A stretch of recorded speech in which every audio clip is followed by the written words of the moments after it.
నా ప్రచారంలో భాగంగా తణుకు నియోజకవర్గం తాడేపల్లి నియోజకవర్గంలో రాజశేఖర్ జీవిత గారు మేము కూడా అక్కడ కలిసి ప్రచారం చేయడం జరిగింది. తర్వాత మధ్యాహ్నం మొగల్తూరులో పెద్దలు సుబ్బారాయుడు గారు, మా ఎమ్మెల్యే అభ్యర్థి ప్రసాదరాజు గారు, మేము మొగల్తూరులో పాదయాత్ర నిర్వహించి తిరిగి దిరుసుమర్లో గ్రంథి శ్రీనివాస్ గారి ప్రచారంలో పాల్గొనాలని చెప్పి వస్తూ ఉంటే అక్కడ కొత్తాడ అనే గ్రామం దగ్గర కాళీపట్నానికి జస్ట్ ఆనుకుని ఆ గ్రామం దగ్గర సడన్గా కొద్దిమంది ఆవేశం మూర్తిభవించిన యువకులు వాళ్ళు వెళ్ళేటప్పుడు కూడా సుమారు 4:30 ప్రాంతంలో గట్టిగా నినాదాలు, పర్సనల్గా రఘురామకృష్ణరాజు డౌన్ డౌన్ అనే నినాదాలతో కారు దగ్గరగా వచ్చి అద్దంలోంచి కూడా వినపడేలాగా ఒక వికృతమైన హావభావాలతో అనటం జరిగింది. నేను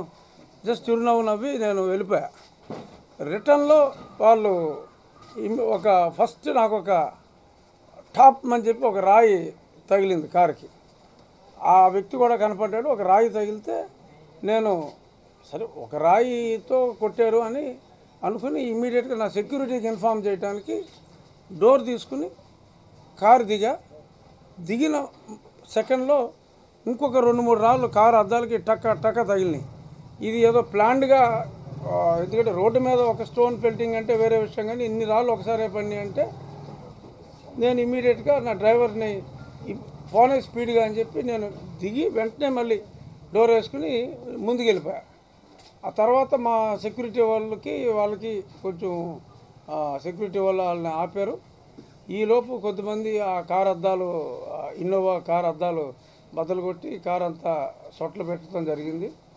నా కారు వెళ్తూ ఉంటే కూడా ఒక వడగళ్ళ వాన వస్తే ఎలా ఉంటుందో అలాగా నా కారు మీద రాళ్లతో దాడి చేశారు. మేము అక్కడి నుంచి ముందుకు వెళ్ళిపోయాం. చాలా ఆసక్తికరమైన ఇన్సిడెంట్ ఏంటంటే, సరే ఆ సంఘటన ఏదో యువకులు ఏదో ఆవేశంలో చేశారు, వాళ్ళు ఏ పార్టీకి సంబంధించిన వాళ్ళు అయినా సరే అనవసరం, ఇదొక చిన్న సంఘటనగానే నేను అనుకుని ముందుకు వెళ్ళిపోయాం. నేను భీమవరం వచ్చి పోలీస్ కంప్లైంట్, ఏదైనా సంఘటన జరిగినప్పుడు కంప్లైంట్ ఇవ్వాలి కదా అని నేను పోలీస్తో మాట్లాడి కంప్లైంట్ ఇవ్వక ముందే సుమారు 7:20 ఆ టైంకి అక్కడ ఇన్సిడెంట్ జరిగితే 7:40కో 7:50కో అనుకుంటా, నేను చూసింది 8:15కి చూసా. నాగబాబు గారు, నా ప్రత్యర్థి నాగబాబు గారు ఒక ట్వీట్ చేశారు. ఏంటంటే, కొంతమంది జన సైనికుల ముసుగులో కొన్ని అరాచక శక్తులు విధ్వంసం సృష్టించడానికి ప్రయత్నం చేస్తున్నారు. అటువంటి చర్యలని జన సైనికులు చాలా జాగ్రత్తగా గమనించాలి. ఎవరైనా ఇలాంటి అనుమానాలుండి జన సైనికుల ముసుగులో తిరుగుతూ ఉంటే జన సైనికులారా మీరు జాగ్రత్తగా ఉండండి అని ఆయన ఒక చక్కటి సందేశం ఇవ్వటం జరిగింది. అప్పుడు దాకా అసలు ఆయన మీద నాకు అనుమానం రాలా. అంటే అసలు నేను ఇంకా మీడియాకి చెప్పలేదు, పోలీస్ కంప్లైంట్ ఇవ్వలేదు. నాగబాబు గారికి ఈ సంఘటన ఎలా తెలిసింది? తెలిసిన వెంటనే ఆయన చేయవలసింది ఏంటి? నాకు ఫోన్ చేసో లేదంటే పోనీ అన్నయ్యకి తమ్ముడికి చెప్తే ఆ తమ్ముడైనా సరే ఈ జరిగిన సంఘటనని ఖండిస్తున్నామని చెప్పాలి. అసలు సంఘటనే జరగనట్టు ఇటువంటి సంఘటన జరగవచ్చు అని ఆయన సందేశం ఇవ్వటం అంటే నిజంగా ఇప్పుడు మీడియా వాళ్ళు నాగబాబుని అడగవలసింది ఏంటంటే, అంటే సంఘటన జరిగిందని తెలిసి మీరు ఇలా అన్నారా, లేదు ఇలాంటి సంఘటనలు జరగవచ్చు అని ఊహించి అన్నారా? 7:20కి ఈ సంఘటన జరిగింది. ఆయన ఎన్ని గంటలకు ఆయన మీడియా సమావేశం పెట్టి చెప్పాడు, లేదా ఎన్ని గంటలకు ఆయన ట్వీట్ చేశాడు? ఈ సంఘటన జరిగిన కొద్దిసేపటికైతే సంఘటనను ఖండించకుండా మీరు ఈ రకంగా ఎందుకు అన్నారు, లేదు ముందే మీరు ఊహించారా అనే డౌట్లు వస్తున్నాయి. నాకు ముందైతే ఆయన మీద డౌట్ రాలా. ఆయన ట్వీట్ చూసిన తర్వాత నాగబాబు గారి మనసులో ఏముందన్నది నాకు నిజంగా అర్థం కాల. డెఫినెట్గా దీని వెనక ఎవరున్నా నేను పోలీస్ కంప్లైంట్ ఇచ్చాను. It's an attempt to murder case. ఎందుకంటే రాయితో కొట్టాలన్నా రాయి తగలరా అని చోట తగిలితే ప్రాణం పోయే ప్రమాదం ఉంది. సో కాబట్టి వాళ్ళు ఒక రకమైన ఫ్రస్ట్రేషన్తో ఉన్నారా అనేది కూడా అనుమానం వస్తుంది. పోలీసులు డెఫినెట్గా నిన్న కొద్దిమందిని అరెస్ట్ చేశారని చెప్పి కూడా తెలిసింది. నిజాలు ఈరోజు సాయంత్రానికో రేపుకో వస్తుంది. అది నాగబాబు గారు అనుకున్నట్టు జన సైనికుల ముసుగులో ఉన్న ఇతర పార్టీ సైనికుల లేదు, వాళ్ళు నిజమైన జన సైనికుల అన్నదే. ఎందుకంటే ఈ మధ్యన ప్రతిదీ ఈ మొబైల్ ఫోన్లో తీసేస్తున్నారు. వాళ్ళు లాస్ట్ 10 రోజుల్లో వాళ్ళు తిరిగిన వీడియోలు ఉంటాయి. అది జన సైనికులైతే జనసేన అవి పెట్టుకుని తిరుగుతున్న వీడియోలు ఉంటాయి. కాబట్టి పెద్దగా దొరకపోవడం అనే సమస్య ఉండదు. డెఫినెట్గా రేపు ఉదయానికే నేను ఎక్స్పెక్ట్ చేస్తున్నాను. నిజమైన దోషులు ఎవరు, వారు వెనకాల ఎవరిదన్నా ప్రేరేపించారా, లేకపోతే వాళ్ళే స్వయం ప్రేరణతో కోపం ఆపుకోలేక నా మీద అటాక్ వచ్చారా? ఏదైనా గోదావరి జిల్లా ప్రజలు బేసిక్గా శాంతి కాముకులు. సినిమా డైలాగుల వరకు ఓకే, తోలు తీస్తాను నారు తీస్తాను అంటాం, కానీ నిజంగా ఇలాగా వాళ్ళ మాటలు యథా రాజా తదా ప్రజ, నాయకులు తోలు నారా తంతానంటామంటే ఏమో మనం కూడా తనొచ్చేమో అన్న ఉద్దేశంలో వాళ్ళని ప్రేమించే ఫ్యాన్సే చేశారా, లేదంటే వేరే రకంగా చేశారా? కానీ నాగబాబు గారు ట్వీట్ చూస్తే ఎలా అనిపిస్తుందంటే, వైజాగ్లో ఏదైతే జగన్మోహన్ రెడ్డి గారి మీద దాడి జరిగితే ఇమీడియట్గా పోలీసు వాళ్ళు చెప్పారో ఇది ఆయన మీద ఆయనే సరదాగా చేయించుకున్న దాడి అని, ఆ రకంగా అర్థం వచ్చేలాగా నాగబాబు గారు ఇచ్చిన బ్రేకింగ్ న్యూస్ ఉంది. కాబట్టి నేను కూడా పోలీసుల్ని సిన్సియర్గా రిక్వెస్ట్ చేసేది, వాళ్ళెవరో నేను కూడా గుర్తుపట్టగలను. మీరు పట్టుకుని వాళ్ళ యాంటీసిడెంట్స్ అన్నీ చూసి వాళ్ళెవరో ఈయన ఈ రకంగా మాట్లాడిన బ్యాక్గ్రౌండ్లో మీరు నిజాలు పబ్లిక్లోకి తీసుకురావాల్సిన అవసరం ఎంతైనా ఉంది. ఏ పార్టీ వాడైనా కానివ్వండి. ఆయన నాగబాబు గారు ఊహించినట్టు వాళ్ళు తెలుగుదేశం వల్ల, లేకపోతే సిపిఎమ్మా, సిపిఐయా, లేదంటే వైఎస్ఆర్ఏ అనొచ్చు, ఏదైనా అనొచ్చు. వాళ్ళు ఏ పార్టీ వాళ్ళైనా నిజాలు బయటకు తీసుకురండి. ఎందుకంటే నాగబాబు గారు చేసిన అభియోగాల మీద ఈ క్లారిటీ అనేది ఇవాళ ప్రజలు కావాలి అని అనుకుంటున్నారు. ప్రజలు పవన్ కళ్యాణ్ గారిని పవర్ స్టార్గా చూడాలి అని అనుకుంటున్నారు, కానీ ప్యాకేజ్ స్టార్గా చూద్దామని అనుకోవట్లా.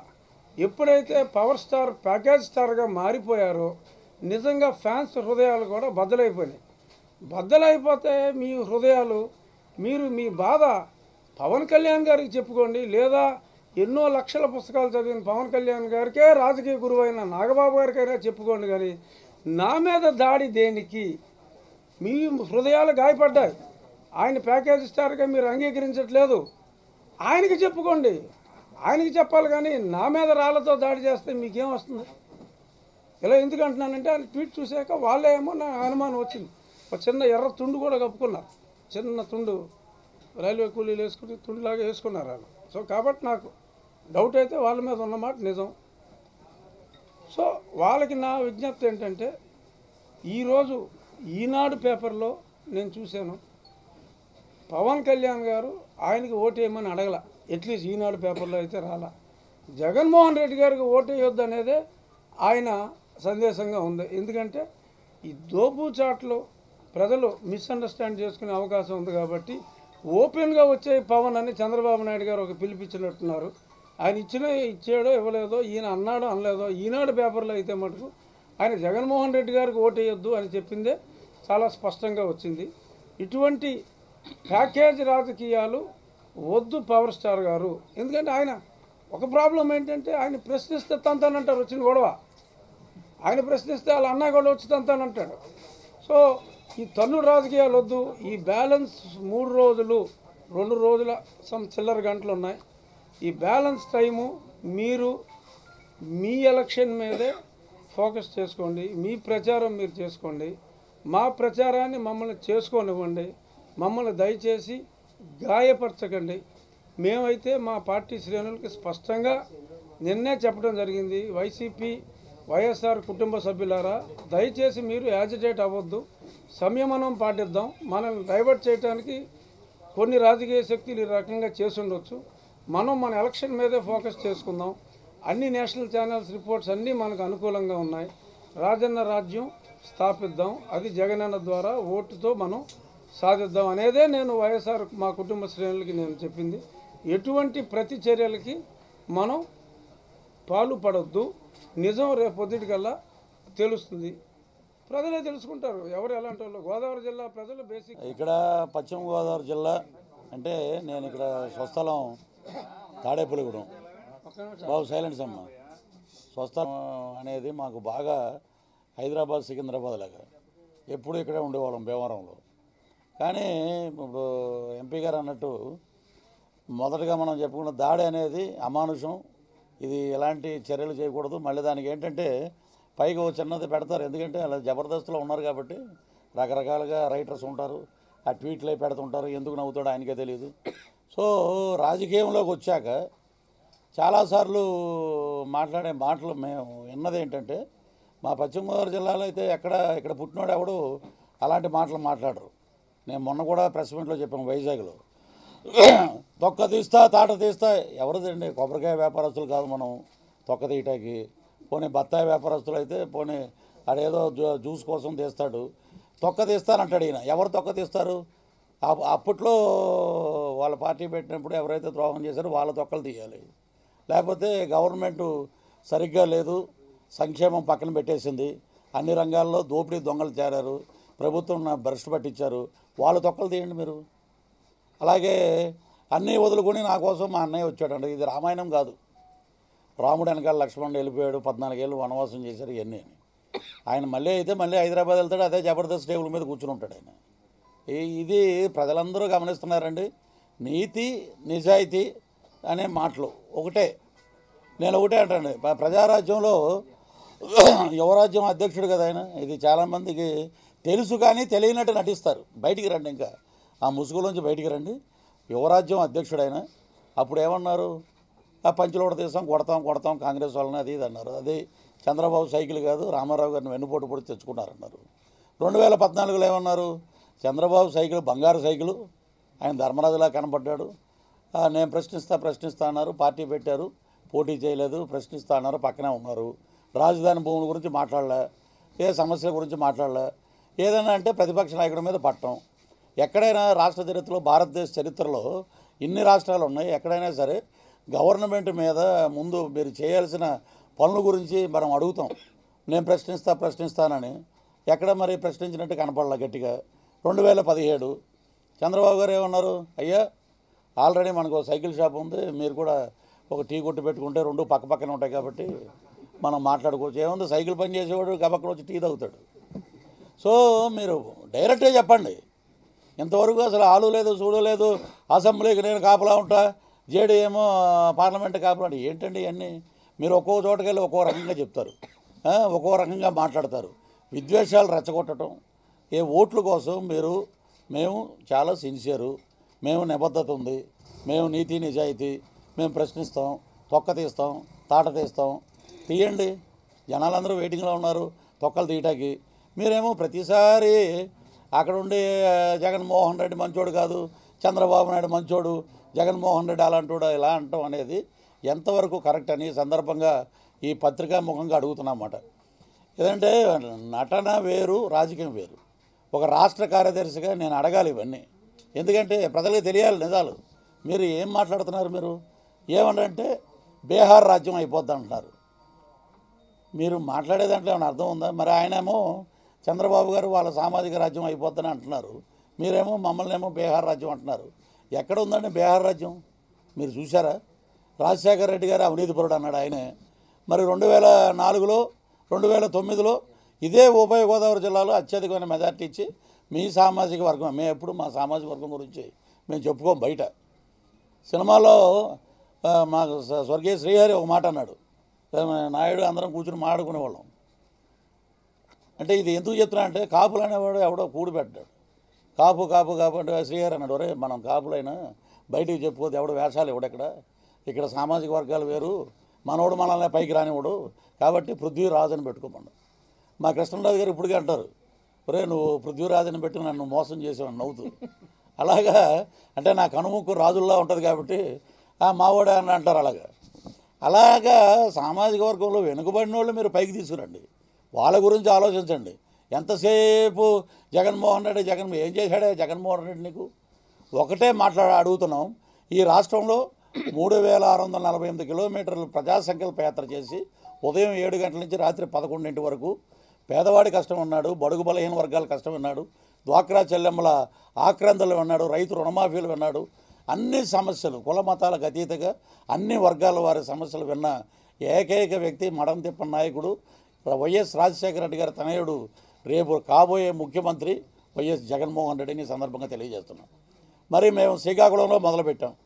శ్రీకాకుళం, బొబ్బిలి, విజయనగరం, విశాఖపట్నం, ఈస్ట్ గోదావరి అంటే మాకు అప్పచెప్పిన కాన్స్టిట్యున్సీలు. ఇప్పుడు వెస్ట్లోకి వచ్చాం. ఎక్కడికి వెళ్ళినా ప్రజల నుంచి స్పందన ఏముందంటే ఇది అతిశయోక్తి, మా పార్టీ అని మేము చెప్పట్లేదండి, ఇలా అంటున్నారు అంతే జనం మొత్తం. ఫ్యాను గాలి 140 కిలోమీటర్ల స్పీడ్లో ఫ్యాన్ పరిగెడుతుందని సందర్భంగా తెలియజేస్తున్నాం. అలాగే మేము ఎప్పుడు మా నాయకుడు కానీ, ఇప్పుడు ఉన్న రఘురామకృష్ణరాజు గారు కానీ, ఇక్కడ ఉన్న మా గ్రంథి శ్రీనివాస్ గారు అని ఎవరు సర్వేలని బేస్ చేసుకుని ఎవరు మాట్లాడరండి. ప్రజల్లోంచి వచ్చే స్పందనే మాకు సర్వే, ప్రజల యొక్క ఓటే మాకు సర్వే. ఈ రాష్ట్రంలో రానున్నది రాజన్న రాజ్యం. మే 24వ తారీఖున అమరావతి కోట మీద వైఎస్ఆర్సీపీ జెండా కూర్చుంటుంది. ఎందుకంటే ఒక సంవత్సరంన్నర నుంచి నేను కానీ, పోసాని కానీ, జోగినాయుడు కానీ, మా మహిళా కళాకారులు, అలాగే ఉండి సర్రాజు గారు అబ్బాయి వర్మ, ఆయనకి ఏమవసరం అండి, ఆయన కూర్చుని ఎక్కడి నుంచి మేము బై రోడ్డు ఎవరికి ఏం కావాలో అన్నీ చూస్తూ అక్కడి నుంచి అలాగా చేసుకుంటూ వస్తున్నామంట. ఒకటే మాకు అనిపిస్తుంది, జగన్మోహన్ రెడ్డి గారు మాకు కావాలి, మార్పు కావాలి, రానున్నది రాజన్న రాజ్యం. ఈ పిల్లిగడ్డ చూసి చూసి మాకు ముఖం వచ్చింది. తెలుగుదేశం నాయకులు ఎక్కడున్నా ఒకటే, ఉన్నది దోచుకున్నారు, దాచుకున్నారు. మా పాటలో కూడా పెట్టాం, సముద్రం దోచుకోవడం కుదరదు కాబట్టి అది వదిలేశారు. అది ఈ రోజున అన్ని వ్యవస్థలు నిర్వీర్యమైనాయి. మరి వీటి గురించి మాట్లాడకుండా ఏదైనా మాట్లాడితే తొక్క తీస్తాం, తాట తీస్తాం ఒకటేనండి. నేను ఇంకోటి కూడా చెప్తాల్చుకున్నా, కొంతమంది డైరెక్టర్స్ ఉన్నారు సినిమా రంగంలో. పృథ్వీరాజ్ వైఎస్ఆర్సీపీ అంటే మేము 2014 నుంచి దీంట్లో ఉన్నాం. ఎప్పుడైనా సరే టాలెంట్ డిలేడ్ నాట్ డినైడ్, నేను దాన్ని బాగా నమ్ముతా.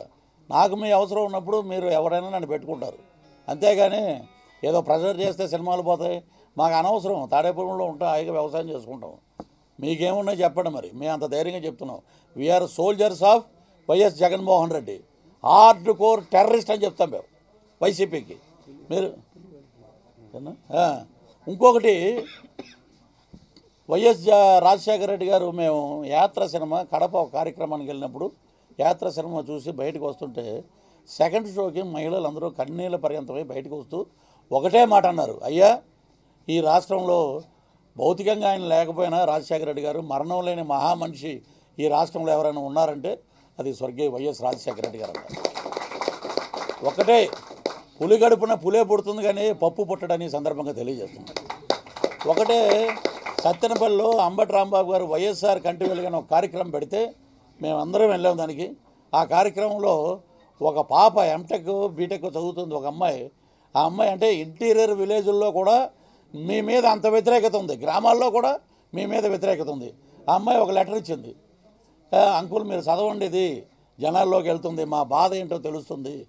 అమ్మా, అందరిలాగే నాకు జన్మనిచ్చావు, ఏడిస్తే హెరిటేజ్ పాలు ఇచ్చావు, రాసుకోవటానికి ఈనాడు పేపర్ ఇచ్చావు, దోచుకోవటానికి ఆంధ్రప్రదేశ్ని ఇచ్చావు, అబద్ధాలు చెప్పడానికి తెలుగుదేశం పార్టీని ఇచ్చావు. ఆ రకంగా ముందుకు పోతున్నా. మరి ఇన్ని చేసిన నాకు ఎందుకు పనికిరాని పప్పుని ఎందుకు ఇచ్చావమ్మా అని ఈ సందర్భంగా ఇలాంటి మాటలు ఎక్కడికి వెళ్ళినా మేము చెప్పేది ఏంటంటే, ప్రజలందరూ ఒక నరకాసుర చతుర్దశి అయిపోయాక దీపావళి ఎలా వస్తుందో, ప్రజల ముఖాల్లో దీపావళి సంక్రాంతి ఎలా కనపడుతున్నాయో ఈ రాష్ట్రంలో ఇదే చరిత్ర. 2004లో వైఎస్ రాజశేఖర రెడ్డి గారి పాదయాత్ర తర్వాత నారాసుర వధ. ఎందుకంటే 2004లో అప్పుడు కూడా ఇలాగ మాట్లాడారు, మా సంక్షేమం మాకు అలిపిరి బ్లాస్ట్ అయింది, ఇదయింది అన్నా కూడా ఎవరు నమ్మే పరిస్థితుల్లో లేరు. ఈ రోజున జగన్మోహన్ రెడ్డి గారు క్లీన్ స్వీప్ దిశగా ఈ రాష్ట్రంలో ఉన్న అన్ని సీట్లు గెలుచుకుంటారు, వైఎస్ఆర్సీపీ జెండా ఎగురుతుంది, సంక్షేమ రాజ్యం వస్తుంది. అలాగే పేదవాడికి అనుగుణంగా వారికి ఉన్న నవరత్నాలన్నీ వారికి చేరతాయి, అద్భుతమైన పరిపాలన వస్తుందని చెప్పి ఈ సందర్భంగా మీకు తెలియజేస్తున్నాం. ఏదండి ఏవి అని పెట్టలే, మరి భయపడిపోయినట్లు. ప్రజల నుంచి మహిళలు, రైతులు, బడుగు బలహీన వర్గాలు మొత్తం అన్ని కేడర్సు ఒక అవకాశం జగన్మోహన్ రెడ్డి గారికి ఇద్దామండి. ఏంటో చూసాం, అంతకుముందు 9 ఏళ్ళు చూసాం, ఇప్పుడు ఒక 4.5 సంవత్సరం చూసాం. మేము ఒక అవకాశం ఇద్దామంటున్నాం. మరి శ్రీకాకుళంలో ఒక కార్యక్రమం, మా వైసీపీ కార్యక్రమానికి వెళ్ళి వస్తుంటే తెలుగుదేశం కార్యక్రమం మహిళలందరూ వస్తున్నారు, ఒక 200 మంది. పసుపు కుంకుమ అంట. ఏటమ్మా పసుపు కుంకుమ ఏంటంటే అల్లది ఏటు బాబు ఎలక్షన్ జిమ్మిక్కులు ఇవన్నీ. ఆ పసుపు తీసాడు మొఖానికి రాయాలి కానీ ఒక చెక్ ఇచ్చాడు అల్లది. ఆ చెక్ ఏమో బ్యాంకులో జమ అయిపోయింది. మళ్ళీ ఏదో చెక్ ఇస్తే ఇవన్నీ మనకు తెలుసుగా. తర్వాత 5 ఏళ్ళు ఈయన భరించాలి మేము. మమ్మల్ని ఒకటే ఒక కోడి దాన్ని రెక్కలు పీకేస్తాడు చంద్రబాబు, మొత్తం పీకి పీకి పీకి పీకి పెట్టి అది అరుస్తుంటుంది పాపం తట్టుకోలేక. అది అయిపోయాక ఆ కోడి అక్కడ పెట్టి నాలాంటి వాడు వెళ్ళి ఏంటండి ఇదేనంటే ఆ రకంగా మేము ముందుకు పోతున్నాం, మీకు అనవసరం, మీరు కూర్చోండి 2 జీడిపప్పులు 2 బాదం పప్పులు అలా వేస్తే అది ఆ బాధలో ఏం చేయలేక కక్కని అది తింటదన్నమాట. అలాగా మనకు 2-3 బాదం పప్పులు వేస్తున్నాడు.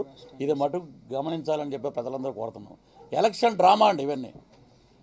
ఈరోజు ఎన్ని మాట్లాడినా శివాజీ ఎక్కడ కనపట్ల, మా మీద ఎన్నో మాట్లాడాడు. దివ్యవాణి ఎక్కడ కనపట్ల. జనాలకు వస్తే పరిగెట్టించడానికి రెడీగా ఉన్నారండి. వేదికలు ఎక్కితే భయంతో ఉనికిపోతున్నారు. ఎండాకాలంలో కూడా ఫ్యాను గాలికి చల్లగా ఉంటారు కానీ వెన్నులో వణుకు చలి మొదలైంది. మేము ఒకటే చెప్తున్నాం, కుప్పం వెళ్ళటానికి బై రోడ్ ఎంచుకోండి, లేకపోతే దోచుకున్న డబ్బులు ఉన్నాయి కాబట్టి స్పెషల్ చాప్టర్ ఏదైనా పెట్టుకుని వెళ్ళిపోండి. ఇదే ఆఖరి ఎలక్షన్ అని చెప్పి ఈ సందర్భంగా తెలియజేస్తాం. ప్రొఫెసర్ నాగేశ్వరరావు అంటే అందరినీ కడిగి అవతల పాడేస్తాడు. అలాగే సిబిఐ సర్వేలు కానీ నేషనల్ సర్వేలు కానీ అన్నీ బ్రహ్మాండంగా ఉన్నాయి. ఈ రోజున తెలుగుదేశం నాయకులు మాకు పేర్లు చెప్పను, కొంతమంది ఎమ్మెల్యేలు మాకు వాకింగ్లో వెళుస్తారు. వాళ్ళే అంటున్నారు ఈసారికి మీ నాయకుడే మాకు దారిలేదు, ఒరే మేమేమి అసెంబ్లీలో గట్టిగా ఎప్పుడు మాట్లాడలేదయ్యో మమ్మల్ని అనుకోబాకండి అంటున్నారు. వాళ్ళే అంటున్నారు. ఈ సర్వేలు ఏంటంటే వాళ్ళు అలా రాసుకుంటారండి అనుకూలంగా. ఇప్పుడు మీకు అంత అద్భుతంగా మీరు పరిపాలిస్తే ఒక లక్ష్మీ ఎన్టీఆర్ రిలీజ్ అయ్యేది, మీ సంక్షేమ పథకాలు ఉంటే మీరు బ్రహ్మాండంగా మరలా ముఖ్యమంత్రి అయ్యేవారు. దీనికి ఉదాహరణ ఒకటే, 2004లో మీరు సంక్షేమం చేసుంటే గెలిచేవాళ్ళు. రాజశేఖర రెడ్డి గారు ఎందుకు వచ్చారు? 2009లో మరలా ఎందుకు వచ్చారు? ప్రజలు నమ్మారు, విశ్వసించారు. నమ్మకం, ఒక భరోసా జగన్మోహన్ రెడ్డి. ఆయన హీరో చోట్ల, అందుకని చంద్రబాబు నాయుడు గారు హీరో కదా, పీపుల్ కుడ్ నాట్ డైజెస్ట్. అదొకటే మీకు లిట్మస్ టెస్ట్. సర్వే ఎలా ఉందంటానికి ఓ సినిమా వదిలేరు ఆయన హీరోగా. ప్రతిరోజు ఉదయం టెలికాన్ఫరెన్సుల్లో మీరు అందరికీ ఆ సినిమా చూపెట్టండి, మనం అంటే ఏంటో తెలుస్తుంది, అసలు మోడీకి కూడా ఈ సినిమా చూపెట్టాలి అని చెప్పి అన్నారు. ఆయన ఏమన్నాడు? ఇక్కడే ఎవడో చూడలేదు సినిమా. మోడీ గారు ఆయన ఎందుకు చూస్తాడు?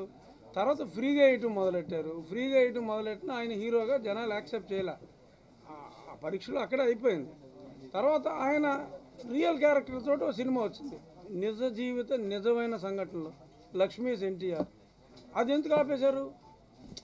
ఇప్పుడు అది అబద్ధం అని ప్రజలు అందరూ అనుకుంటే రిలీజ్ చేస్తే మటుకు ఏమవుతుంది? ఈయన గొప్పగా సేవ చేశారు, అది రిలీజ్ అవ్వనివ్వట్ల.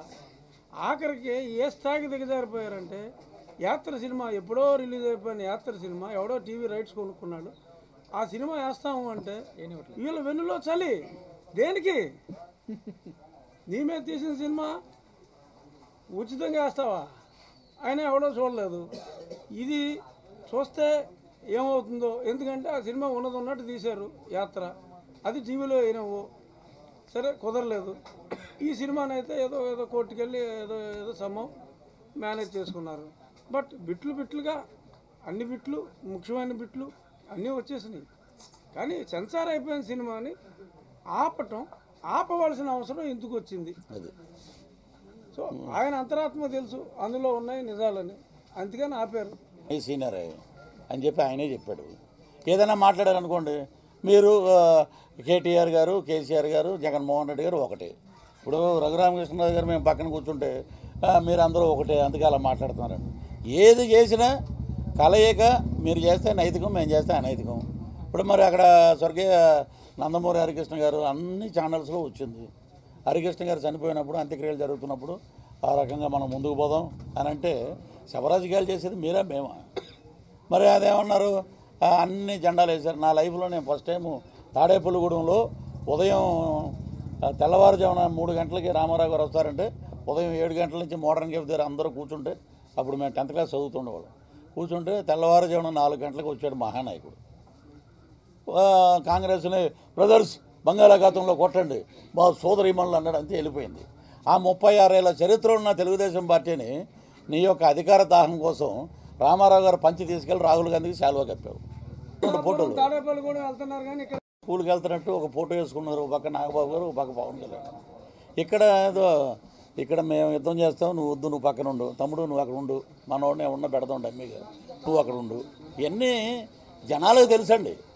ఒక్కటే మీరు విడిగా ఉండి నేను పోరాడతా, నేను ప్రశ్నిస్తా, నేను అనంటే జనం లైక్ చేశారు. ఇంతకుముందు ఎంపీ గారు అంటారు కదా, అద్భుతమైన ఆయన పవర్ స్టార్, రీల్ స్టార్.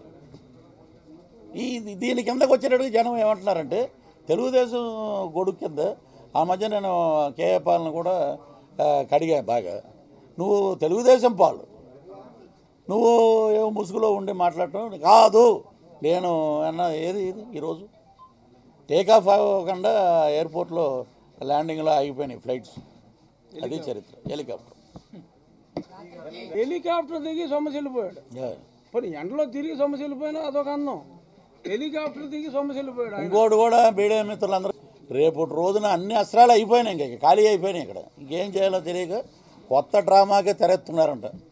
ఏదో మీటింగ్లో మాట్లాడుతూ చంద్రబాబు నాయుడు గారు అలా పడిపోవటం, ఎంత అంబులెన్సులు రావటం, గబగబా హాస్పిటల్ తీసుకెళ్ళిపోతాం, అలాగా. అదే ఈ స్కీమ్ మారిపోయింది, వాళ్ళకి తెలియలే. అవి పడిపోగానే రాష్ట్ర ప్రజలందరికీ విజ్ఞప్తి, అయిపోయి ఏమైపోయింది. ఇలాగే డ్రామాలు ఎవడో నమ్మట్లేదండి. రియాలిటీ కావాలి. జనాల మధ్యలో ఉన్నవాడే నాయకుడు, మడం తిప్పని యోధుడు, మాట తప్పని నాయకుడు ఎవరైనా ఉన్నారు ఈ రాష్ట్రంలో అంటే వైఎస్ జగన్మోహన్ రెడ్డి అని చెప్పి సందర్భంగా తెలియజేస్తారు. సర్రాజు గారు ప్రోద్బలమే వాళ్ళ అబ్బాయి మా వెనకాల కూర్చుని వెనకాల తిరగటం.